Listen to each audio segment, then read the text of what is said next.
New York City. Would it, given what you just said about Israel and about Hamas, would it scare you to have a Zohran Mamdani mayor in New York City? No, it doesn't. It doesn't scare me. It scares me his views. I mean, some of the very the wrong things that he said about New York City's police, or defending this idea about globalizing the Intifada and those things. So, I mean, I'm not afraid of that, but I'm not participating in it. It doesn't impact my life. But, those are the kind of views you're not going to see that campaigning in the battleground kinds of states, the ones that I represent.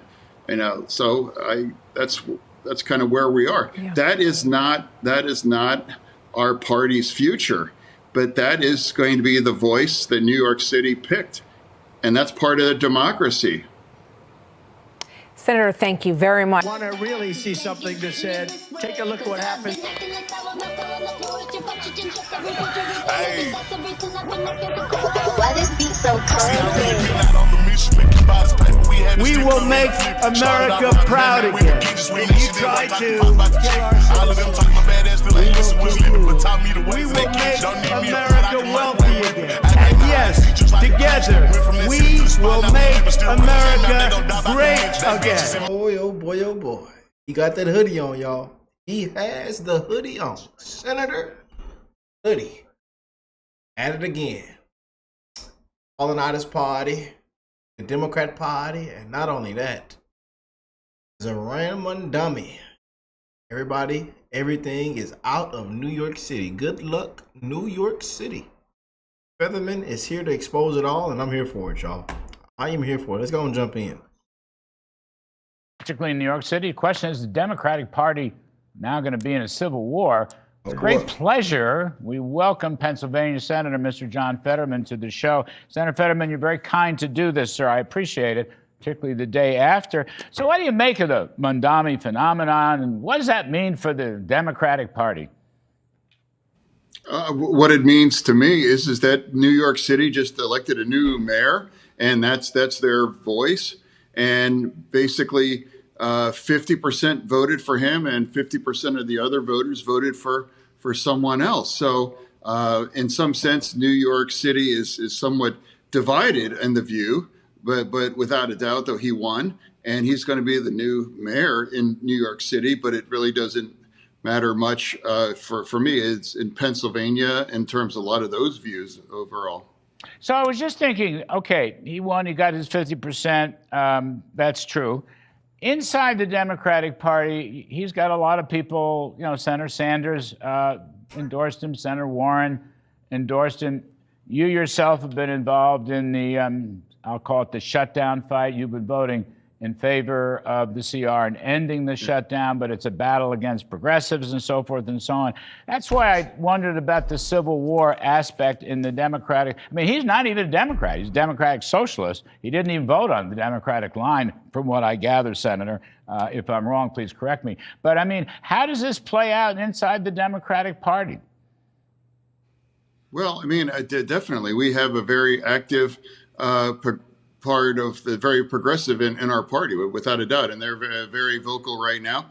Senator Sanders interrupted Leader Schumer's press conference earlier in making that very strong appointments now. But what I am so saying, though, it's like for me, it's like I've been really in front of the fight to just keep our government open. I was there back in March, kind of led that charge. And I knew I was going to be here in September when they were going to shut it back down again.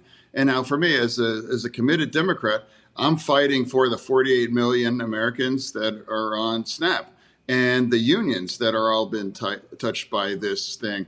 And now also the military, pay our military, feed everybody. And the Capitol Police that are protecting us now, pay them too. And now flying in America now is continuing to it's just getting in more and more chaotic now too. I wasn't even able to find a flight here to DC. I had to fly into a different airport because they weren't actually have any. So America deserves better than this right now. And I can't ever vote to support this kinds of chaos. And this thing's run its course. And now after the election, now some members of my party now think that's a signal to dig deeper and now continue to withhold their votes. But I can't speak to their views because I haven't had any special insight on what they want to do now. Well, that was kind of my next question. I mean, you've become known, I think, as a common sense senator. I hope you'll agree with that. And now the question is, I mean, the CR itself runs out. If you ever passed it, it runs out November 21st. So a lot of people are speculating, Senator, that there's got to be a new CR because you're going to have to extend it past November 21st, which is, what, a fortnight away. So are there 5 Democrats that you think would vote to do that, or is this thing just going to go on endlessly? Yeah, like that's my concern. I mean, this thing it would expire on the 21st, and now here that's so I'm not sure, but I just want to remind everybody, we are waiting on five of our colleagues to reopen this government, and this was a Biden CR. This isn't a very partisan CR. Actually, we've all voted on this many times to ratify it. Now, on my 4 times, I voted to reopen our government, and now I'm not sure how that's going to change. And now, for me, as a Democrat, the reasons why I'm very committed to keep our government open are fighting for really what's part of the core and the people that I think our party all should be protecting and fighting for, to just open this up, because it's a sad political spectacle at this point. And honestly, I'm embarrassed, and all I can do for people that now been caught in the middle of this is just other than to apologize for it. Well, you're not afraid to go up against the party or the party leadership on things like the border control or Israel, or talking about Adolf Hitler, or deporting the worst of the worst criminals and defending ICE. I mean, I've been following your career in the Senate, and it's pretty impressive. You're going to go your own way. You think, if I'm quoting you right, you're saying it's the country that matters. Yeah, absolutely. Yeah. And what's astonishing, if it's problematic to be a committed Democrat from the most purple state in the country, and you're not allowed, or you're penalized by fully supporting Israel, or that we want to demand to secure our border, and now we really need to reopen our government. I mean, these aren't controversial. I mean, it's like that's really not a big tent kinds of a party if that's problematic. So here we are. And now for me, it's like the lives now are being impacted in ways that move against my core values, and I think the core democratic values, honestly. And now we've made our point, and now I do believe there's a way forward to have a conversation to reduce the kinds of the costs on the ACAA policies now. I do believe that, but right now we're getting neither of things. No one's getting their SNAP benefits or those tax credits for their insurance, or paying our military, or paying all these unions now. And why all of us are getting paid through the middle of all this, I think it's deeply unfair. And now this thing really needs to end. You talk to President Trump frequently. How do you get along with him? Well, no, we don't speak frequently. No.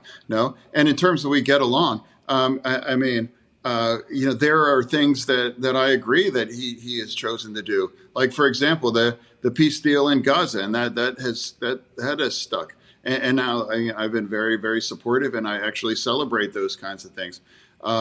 So now it's like I'm hopefully that we can all come together and reopen this and now move forward for our nation, because it's a very easy choice for me. It's a country over party throughout all this. We can disagree on many things, and we can agree on one thing, is that I think an open government is a core responsibility for here as a Senate.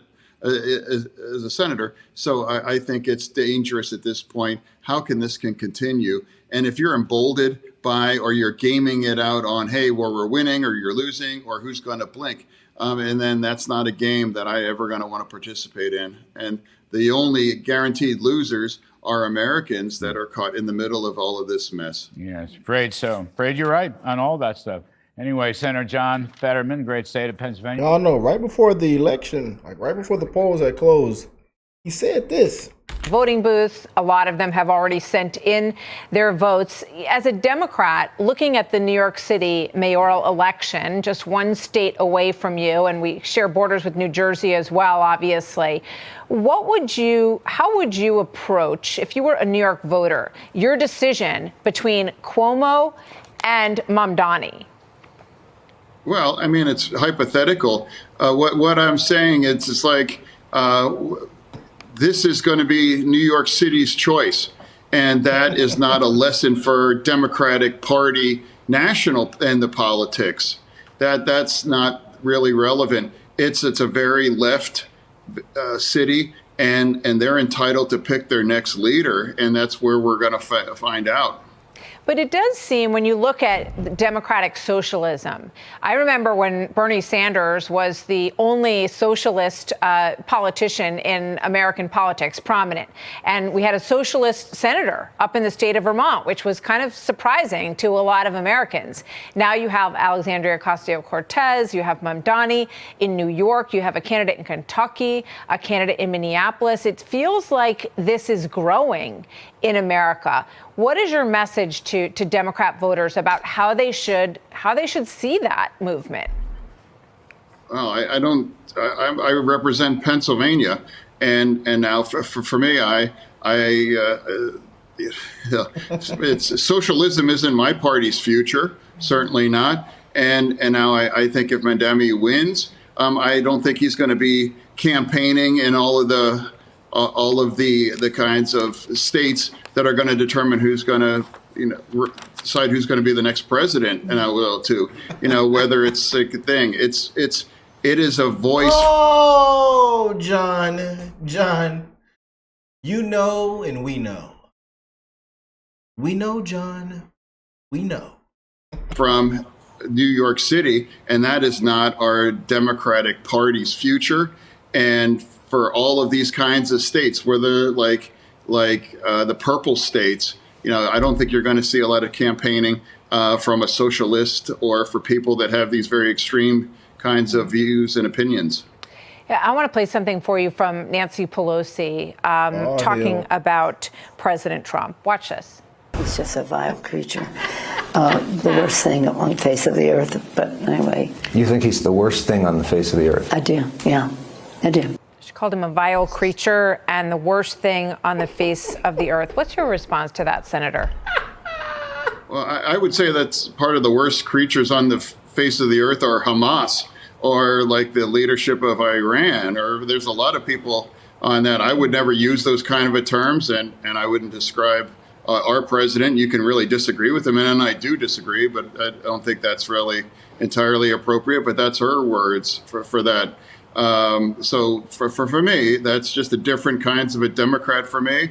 I don't going to call people they're fascists, they're Nazis, or compare the people in those kinds of terms. If you use those kind of terms, now you might have to realize that if you voted for them as well, and I know people that have done that in my state, and I know those people aren't fascists or they're trying to destroy our democracy either. And that's different as a Democrat here. You have really struck an independent chord in terms of your stance on a lot of things with regard to Israel. You just mentioned Hamas. And some people look at your career and how you've carved out your independence. And I know you spoke to Jesse Waters last night and you said, I'd make a terrible Republican. Do you plan to run for Senate again in 2028, or would you entertain the possibility of running against perhaps Gavin Newsom for the nomination of the Democratic Party for president? 2028 is a long time. It's far away. I mean, who knows what's going to happen? And Phil, where I'm at right now, it's like I've been very, very unapologetically a supporter of Israel. And I believe in a secure our border. And I believe it's wrong to shut our government down. And that may have put me at odds with parts of my base, but I would be the one Democrat to just describe what I think is where Democrats should be. And now that's very compatible with our core values, like defending the 42 million Americans on SNAP, or the unions, all the Teamsters and the air traffic controllers, all those unions. I'm standing with them by saying, open this up, pay our military, and all those things. That's easy. That's country over party. And if that makes me a bad Democrat to vote for my country over the party, so be it. But I'm proud of all these. I've just 14 times. And this is a kind of a sad record to break. This makes it the longest shutdown in government history, and that's a disgrace. And now I won't ever be a part of it or ever vote to extend it anymore. Do you see yourself as someone who could be a leader to bring your party back to the place where it is the home of the unions of this country in a future election? What I'm saying is I'm the kind of Democrat that I believe is entirely where we should be, because I represent Pennsylvania. Yeah. Pennsylvania keeps people honest. You know, we remember that there is another side. We're a very, very vibrant conversation. You know, there's the Republican side, and then there's the Democratic side, and there's independents. And now we can't just live in a bubble, and we can't just adopt extreme kinds of opinions and say extreme kinds of a thing. It keeps you honest here in Pennsylvania. And that's not a bubble like in New York City or in a deep blue kinds of a state. And so my values and what I think is entirely the right values for a Democrat, that's what I'm projecting. And that's, you know, what I think is reflected in my votes. And I think it's pretty consistent and reasonable. You know, last question, Senator, but, as you look across the border here to New York City, given what you just said about Israel and about Hamas, would it scare you to have a Zohran Mamdani mayor in New York City? No, it doesn't. It doesn't scare me. It scares me his views. I mean, some of the very the wrong things that he said about New York City's police, or defending this idea about globalizing the Intifada and those things. Oh boy! So I mean, I'm not afraid of that, but I'm not participating in it. It doesn't impact my life. But those are the kind of views you're not going to see that campaigning in the battleground kinds of states, the ones that I represent. So that's kind of where we are. Yeah. That is not our party's future. But that is going to be the voice that New York City picked. And that's part of the democracy. Senator, thank you very much. Senator John Fetterman from Pennsylvania.